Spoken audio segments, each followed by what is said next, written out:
ஜாதி மத இன எந்த இதுலேயும் வந்து பாகுபாடு காட்டக்கூடாது. முதல் சட்டத்துறை அமைச்சராக இருந்தால் நம்ம கான்ஸ்டியூஷன் எழுதுனதே அவர் தான். அவரெல்லாம் ஸ்கூலில் படிக்கிறப்ப சாக்கு எடுத்துகிட்டு வந்து போட்டு தான் ஸ்கூல்லேயே படிக்கணும். சாதி பாகுபாடு என்பது தற்போது வரை நடைபெற்று கொண்டு தான் இருக்கிறது தமிழ். இதை பெண்கள் செய்ய மாட்டாங்க, இதை ஆண்கள் மட்டும்தான் செய்வாங்க. அதேமாரி நிறைய சாஃப்ட்வேர் நிறுவனங்களில் கூட வந்து பார்த்திங்க அப்படின்னா இந்த டீம் லீடர் அப்படின்றது மென் தான் வந்து பண்ணுவாங்க.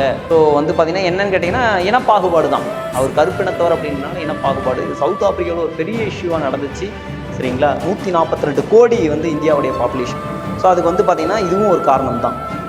காரணம் என்னென்னா அருகில் இருக்கக்கூடிய கேரளா மாநிலம்ன்றனால தான். ஸோ அந்த கேரளா மாநிலத்தினுடைய எஃபெக்ட் தான் கன்னியாகுமரியிலும் அதனுடைய தாக்கம் வந்து இருக்கிறது.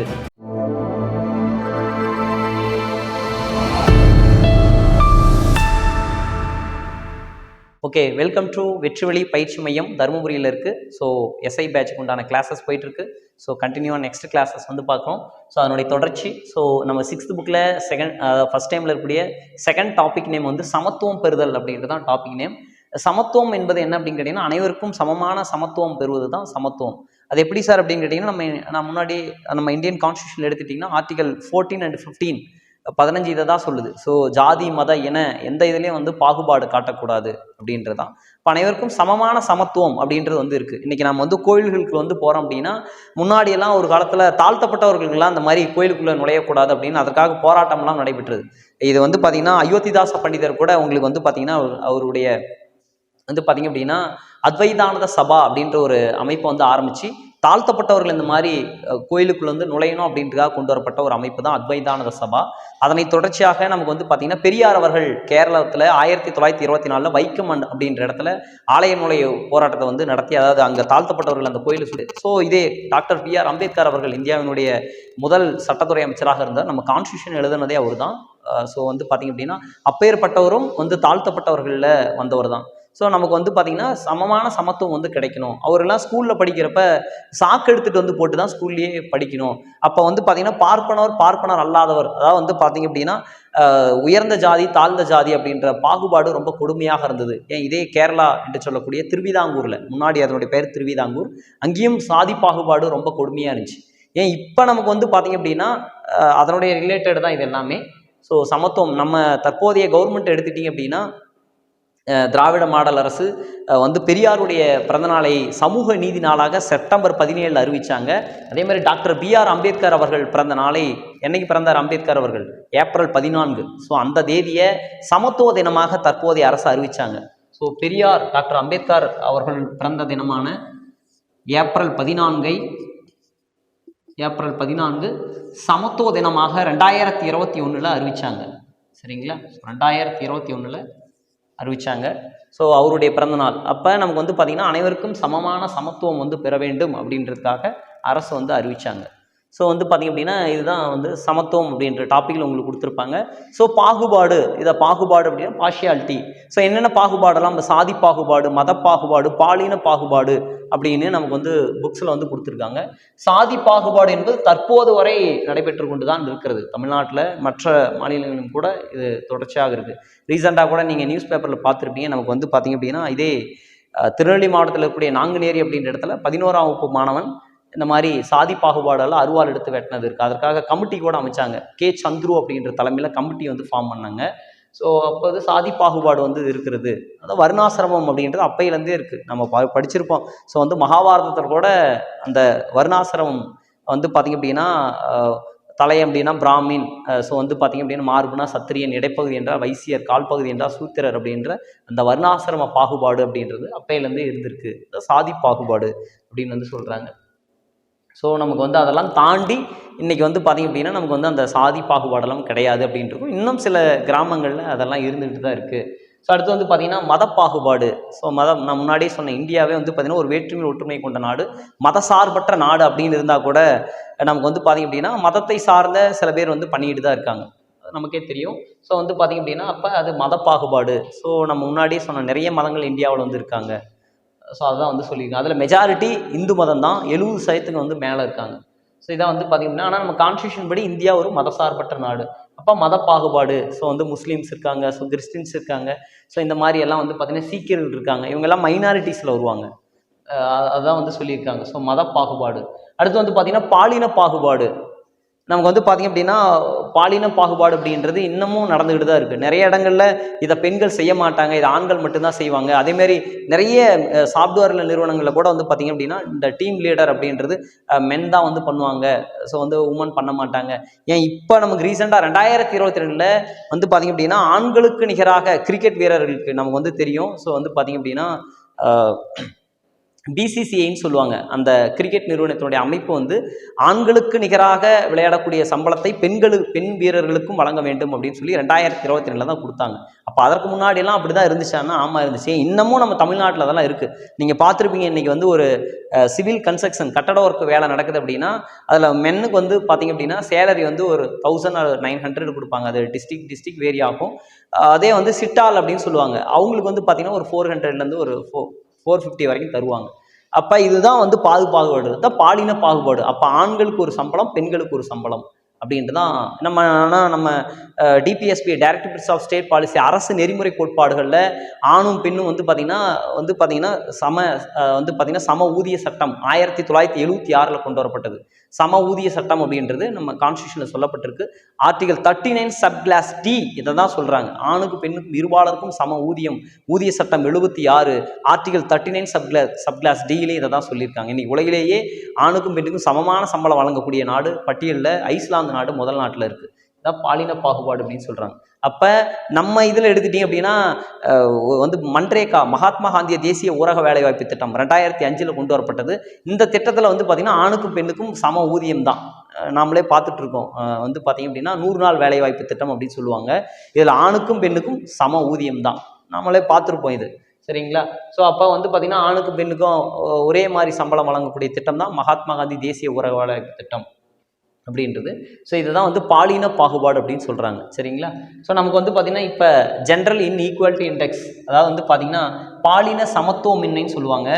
இதான் வந்து இங்கிலீஷில் நமக்கு வந்து GII சொல்லுவாங்க. அதான் என்னென்னு கேட்டிங்க அப்படின்னா ஜென்ரல் இன்ஈக்குவாலிட்டி இண்டெக்ஸ். அதாவது வந்து பார்த்திங்க அப்படின்னா நமக்கு வந்து பாலின சமத்துவமின்மை பட்டியலில் இந்தியா வந்து பார்த்திங்கன்னா இந்தியாவுடைய ரேங்க் 108வது இடம். இந்தியாவுடைய ரேங்க் எத்தனாவது இடம் அப்படின்னா 108வது இடம். அதாவது வந்து பார்த்திங்க அப்படின்னா ஸோ பாலின சமத்துவமின்மை பட்டியல்களில் இந்தியா வந்து பார்த்திங்கன்னா 108வது இடத்துல இருக்குது. இது ரீசெண்டாக வெளியிட்ட இது. இப்போ வந்து பார்த்திங்கன்னா ஒரு 20 days 25 days தான் இருக்கும், சரிங்களா? ஸோ அப்போ நமக்கு வந்து பார்த்திங்கன்னா இதெல்லாம் பாகுபாடெல்லாம் இருந்திருக்கிறது அப்படின்றது வந்து சொல்கிறாங்க. ஸோ அடுத்து நமக்கு வந்து பார்த்திங்கன்னா அம்பேத்கரை பற்றி நான் முன்னாடியே சொன்னேன்.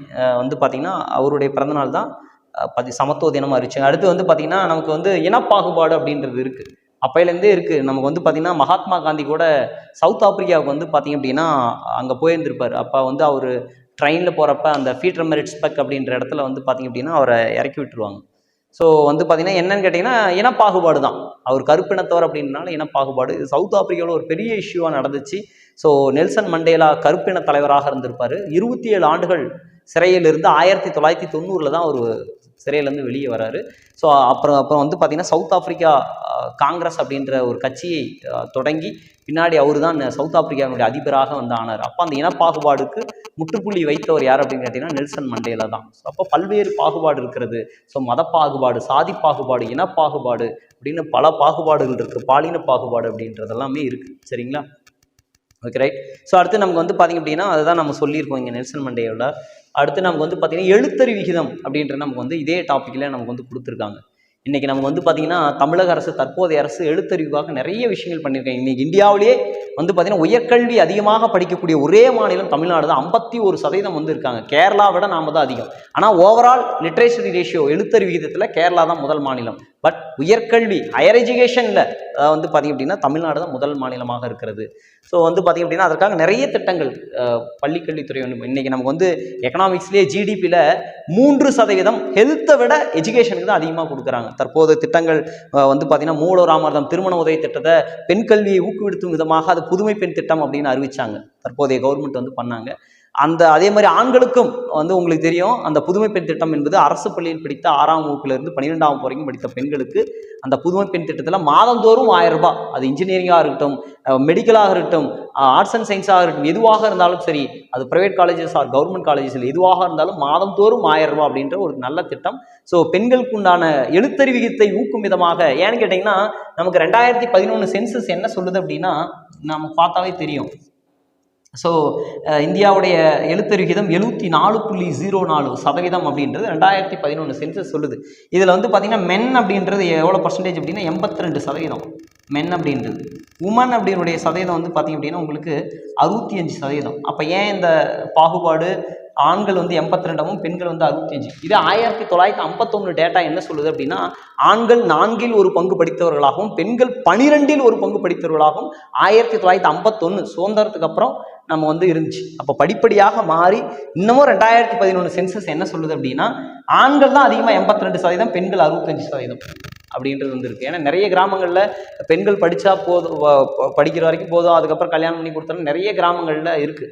அதனால தான் இன்றைக்கி மக்கள் தொகையில் கூட இதுவும் ஒரு ஒன் ஆஃப் த ரீசன் தான். இல்லிட்ரேஷரி, கல்வியறிவு விகிதம் இல்லாதனால தான் இதுவும் ஒரு காரணமாக சொல்லப்படுகிறது. இன்றைக்கி உலகிலேயே மக்கள் தொகை மிகுந்த நாடாக இந்தியா வந்து COVID-19 பிறகு வந்து இருக்குது. சரிங்களா? 142 கோடி வந்து இந்தியாவுடைய பாப்புலேஷன். ஸோ அதுக்கு வந்து பார்த்திங்கன்னா இதுவும் ஒரு காரணம் தான். ஸோ அப்போ வந்து கல்வி இது 2011 புத்தகத்தில் உங்களுக்கு பாக்ஸில் கட்டம் கட்டி 4 டிஸ்ட்ரிக்டாக கொடுத்துருப்பாங்க. நீங்கள் நாளையும் கூட படிச்சுக்கோங்க. பட் நமக்கு கேள்விகள் இங்கே இருந்தால் வரும். ஏன்னா எஸ்ஐன்றனால ரொம்ப டெப்த்தாலாம் போக மாட்டாங்க. ஜஸ்ட் நீங்கள் வந்து தெரிஞ்சுக்கோங்க. ஸோ நமக்கு வந்து பார்த்திங்கன்னா இன்றைக்கி எழுத்தறிவு விகிதத்தில் கன்னியாகுமரி மாவட்டம் தான் 92.14%. நீங்கள் வந்து பார்த்திங்க அப்படின்னா 2017 ஹியூமன் டெவலப்மெண்ட் இண்டெக்ஸ் வந்து வெளியிட்டாங்க தமிழக அரசு. ஹியூமன் டெவலப்மெண்ட் இண்டெக்ஸ்ன்றது ஆண்டுதோறும் வந்து பார்த்திங்கன்னா UNDP 1990 அதை வெளியிடுறாங்க அந்த குறியீடை. அந்த குறியீடுக்கு எது வந்து மெயின் இண்டிகேட்டர் அப்படின்னு பார்த்தீங்கன்னா எஜுகேஷன் தான். Education, life expectancy at birth, அதுக்கப்புறம் வந்து பார்த்திங்க அப்படின்னா per capital income, purchasing power parity, அதன் அடிப்படையில் வெளியிடுவாங்க. அப்படி பார்த்தா இதை ஒரு கேள்வியாக கேட்டிருந்தாங்க, ஏன் தமிழ்நாட்டிலேயே கன்னியாகுமரி மாவட்டம் மட்டும் எழுத்தறிவு விகிதத்தில் முதல் மாவட்டமாக வருகிறது அப்படின்ற ஒரு கேள்வியில் TNPSசியில் கேட்டிருந்தாங்க. அது காரணம் என்னென்னா அருகில் இருக்கக்கூடிய கேரளா மாநிலம்ன்றனால தான். ஸோ அந்த கேரளா மாநிலத்தினுடைய எஃபெக்ட் தான் கன்னியாகுமரியிலும் அதனுடைய தாக்கம் வந்து இருக்கிறது அப்படின்றது வந்து சொல்லியிருந்தாங்க. ஸோ கன்னியாகுமரி மாவட்டம் தான் எழுத்தறிவு விகிதத்தில் முதல் மாவட்டமாக இருக்கிறது. ஸோ அடுத்ததாக சென்னை, ஸோ 90.33%. எழுத்தறிவு விகிதம் குறைவாக இருக்கிறது வந்து பார்த்திங்கன்னா தருமபுரி. இப்போ இது மாறிடுச்சு. இது வந்து இன்னும், ஏன்னா இது 2011 டேட்டா பேஸ். இது நமக்கு வந்து பார்த்திங்கன்னா 2017 ஹியூமன் டெவலப்மெண்ட் இண்டெக்ஸ் தமிழ்நாடு வந்து வெளியிட்டாங்க. ஹியூமன் டெவலப்மெண்ட் இண்டெக்ஸ் எப்போ வெளியிட்டாங்க? 2017 தமிழ்நாடு வெளியிட்டாங்க. அதில் எழுத்தறிவு விகிதம் குறைவாக இருக்கக்கூடிய மாவட்டம் எதுன்னு கேட்டிங்கன்னா அரியலூர் மாவட்டம் தான். இப்போ லாஸ்ட்டாக எது இருக்காங்கன்னா அரியலூர் தான் இருக்காங்க. இது 2017 டேட்டா நமக்கு வந்து பார்த்திங்கன்னா. ஆனால் இப்போ தருமபுரி தான் இதில் இருக்குது. 2011 சென்சஸ் படி தருமபுரி தான் 64.17. ஸோ அரியலூர் மாவட்டம் 71.99%. தற்போது தருமபுரி வந்து பின்னுக்கு தள்ளிவிட்டு அரியலூர் மாவட்டம் வந்து வந்துட்டாங்க. சரிங்களா? சரி, ஓகே. இதான் நமக்கு வந்து எழுத்தறிவு விகிதம். இந்தியாவிலே எழுத்தறிவு விகிதம் அதிகமாக இருக்கக்கூடியது எந்த மாநிலம்னா கேரளா மாநிலம் தான் நமக்கு வந்து தெரியும். ஸோ கிட்டத்தட்ட 96% மேலே வந்து அவங்க தான் இருக்காங்க. குறைவாக இந்தியாவில் எழுத்தறிவு விகிதம் குறைவாக இருக்கக்கூடிய மாநிலம் என்றால் பீகார், 54% வந்து இருக்காங்க பீகாரில். சரிங்களா? அதனால தான் பீகாரில் வந்து பார்த்திங்கன்னா இன்னமும் நிறைய பேர் சவுத் இந்தியாவை வந்து வேலைக்கு வர்றதுக்கு காரணமே வந்து இது ஒரு ரீசன் தான். ஸோ எழுத்தறிவு விகிதம் குறைவாக இருக்கிறது. ஸோ அதே மாதிரி யூனியன் டெரிட்டரி, யூனியன் பிரதேசத்தில் எந்த யூனியன் பிரதேசத்தில் கல்வி அறிவு விகிதம் அதிகமாக இருக்கிறது? இந்தியாவில் மொத்தம் எத்தனை யூனியன் பிரதேசம் இருக்குது? 8 இருக்குது. சரி, அங்கே எங்கே எழுத்தறிவு விகிதம் அதிகமாக இருக்குது? Very good. எங்கே குறைவாக இருக்குது? அருணாச்சல பிரதேசம் ஸ்டேட்டு தெரியலீங்களா? சரி, ஓகே. அந்தமான் நிக்கோபார் தீவு தான். சரிங்களா? ஓகே. இதே வந்து மக்கள் தொகை பாப்புலேஷன் அதிகம் அப்படின்னா டெல்லி, குறைவு அப்படின்னு கேட்டிங்க அப்படின்னா உங்களுக்கு வந்து தாத்ரா நாகர் ஹவேலி, டாமன் டையூ அப்படின்னு சொல்லுவாங்க. குறைவு அப்படின்னா பாப்புலேஷன் நான் சொல்கிறது. எழுத்தறிவு விகிதம் அதிகமாக இருக்கக்கூடிய யூனியன் டெரிட்டரி, யூனியன் பிரதேசம் எங்கே அப்படின்னு கேட்டிங்கன்னா லட்சத்தீவுகள் தான். சரிங்களா? Okay, right. ஸோ அடுத்து நம்ம வந்து பார்க்கக்கூடியது என்னன்னு பார்த்தீங்கன்னா இது எழுத்தறிவு விகிதத்தை பற்றி நம்ம வந்து பார்த்தோம். இந்த செக்ஸ் ரேஷியோ அப்படின்னு வந்து சொல்லுவாங்க. ஸோ பாலின விகிதம் அப்படின்றது என்னன்னு கேட்டிங்க அப்படின்னா 1000 ஆண்களுக்கு எத்தனை பெண்கள் இருக்கிறார்களோ அதுவே பாலின விகிதம் சொல்கிறாங்க. இந்தியாவிலே பாலின விகிதம் அதிகமாக இருக்கக்கூடிய மாநிலம் கேரளா. ஸோ எவ்வளோ சார் இருக்காங்க அப்படின்னு கேட்டிங்கன்னா 1000க்கு 1084. குறைவு அப்படின்னா வெரி குட், ஹரியானா, ஹரியானா எவ்வளோ சார் இருக்காங்கன்னா 877. 1000க்கு எவ்வளோ இருக்காங்க? 877 ஹரியானா மாநிலத்தில். ஸோ பெண்களுடைய வந்து பார்த்திங்கன்னா பாலினம் குறைவாக இருக்கக்கூடிய மாநிலம். ஸோ அடுத்து நம்ம தமிழ்நாட்டில் எடுத்துட்டோம்னா நீலகிரி. ஸோ 1000க்கு 1041 இருக்காங்க. செகண்ட் ஒன் வந்து தஞ்சாவூர் 1031 இருக்காங்க. ஸோ அடுத்து வந்து பார்த்திங்கன்னா குறைவு எங்கன்னு கேட்டிங்கன்னா இதுவும் தருமபுரி தான் ஒரு காலத்தில் இதே தருமபுரி மாவட்டத்தில் தான் நமக்கு வந்து பார்த்திங்கன்னா பெண் குழந்தைகள் பிறந்தாலே கள்ளிப்பால் வச்சு கொள்ளக்கூடிய ஒரு இது இருந்துச்சு, சூழ்நிலை இருந்தது. தற்போது அதை மாற்றும் விதமாக செல்வி ஜெயலலிதா அவர்கள் 1992 கொண்டு வரப்பட்ட திட்டம் தான் தொட்டில் குழந்தை திட்டம் அப்படின்றது. சேலம் மாவட்டத்தில் தான் இந்த திட்டத்தை கொண்டு வந்தாங்க. ஏன் சேலத்தில் தொடங்கினாங்கன்னா, தருமபுரிக்கு அடுத்து சேலத்துலேயும் இதே வந்து பார்த்திங்க அப்படின்னா பெண் குழந்தைகள் குறைவு வந்து இருந்துச்சு. இப்போவும் அதுதான் நமக்கு 2011 சென்சஸ் சொல்லுது. தருமபுரியில் 946, சேலமில் வந்து பார்த்திங்கன்னா 954. ஸோ இதற்காக கொண்டு வரப்பட்ட திட்டம் தொட்டில் குழந்தை திட்டம் 1992. சரிங்களா? ஸோ அதனை தொடர்ந்து நமக்கு வந்து இந்த டேட்டா வந்து கொடுத்துருப்பாங்க. நமக்கு எக்ஸாம் பாயிண்ட் ஆஃப் இவ்வளோ தான் எடுக்க முடியும் இதில். ஸோ அடுத்து வந்து பார்த்திங்கன்னா டாக்டர் ஏபிஜே அப்துல் கலாம் பற்றி கொடுத்துருப்பாங்க. அவருடைய முழு பெயர் வந்து ரொம்ப முக்கியம். சம்டைம்ஸ் இதே கூட அப்படியே கேள்விகளாக கூட எடுத்து கொடுத்துருவாங்க. ஸோ அபுல் பஹீர் ஜெயினுலாப்தீன் அப்துல் கலாம் அப்படின்றது தான் அவருடைய பெயர். நமக்கு தெரியும், ராமநாதபுரம் மாவட்டத்தில் பிறந்திருப்பார். இந்தியாவினுடைய 11th president in India. So doctor APJ Abdul Kalam வந்து பார்த்திங்க அப்படின்னா ஒரு எந்த அரசியல் கட்சியும் சாராத அறிவியல் துறையில் சாதித்த ஏவுகணை மனிதன் அப்படின்னு எல்லாம் சொல்கிறாங்க. இந்தியாவின் ஏவுகணை மனிதன் doctor APJ Abdul Kalam. So இவருக்கு வந்து பாரத ரத்னா விருது 1997 வழங்கப்பட்டது. ஸோ இந்தியாவினுடைய 11வது குடியரசுத் தலைவர். நமக்கு இவரும் நிறைய நூல்கள் எழுதியிருக்கார். இந்தியா 2020 அப்படின்ட்டு, அக்னி சிறகுகள், எழுச்சி தீபங்கள், த லூமினஸ் ஸ்பர்க் அப்படின்ற போடுற பல்வேறு நூல்களை வந்து எழுதியிருக்காரு ஏபிஜே அப்துல் கலாம் அவர்கள். ஸோ பின்னாடி அவரை பற்றி நம்ம நிறைய வந்து பார்க்கலாம். சரிங்களா? அவர் கூட திருக்குறள் ரொம்ப ரொம்ப பிடிக்கும் அப்படின்னு சொல்லியிருப்பார். அறிவு அற்றம் காக்கும் கருவி செருவார்க்கு உள்ளளிக்கல் ஆகாரன்.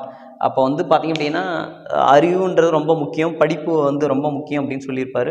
ஸோ அதோடைய இதுவும் கொடுத்துருப்பாங்க. ஓகே, இதை தாண்டி இந்த டாப்பிக்கில் வேறு கொஷின் எதுவும் பண்ண முடியாது. நீங்கள் இது கொஞ்சம் அப்டேட் வந்து பண்ணிக்கணும் நம்ம. ஏன்னா எதாவது கேட்பாங்க, அம்பேத்கருடைய பிறந்தநாள் என்ன நாளாக வச்சாங்க, அதேமாதிரி பெரியாருடைய பிறந்தநாள், சமூக நீதி நாள்.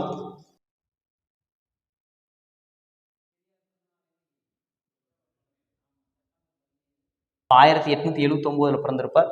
அவருடைய பிறந்தநாளை சோசியல் ஜஸ்டிஸ் டேன்னு சொல்லுவாங்க, சமூக நீதி நாள்.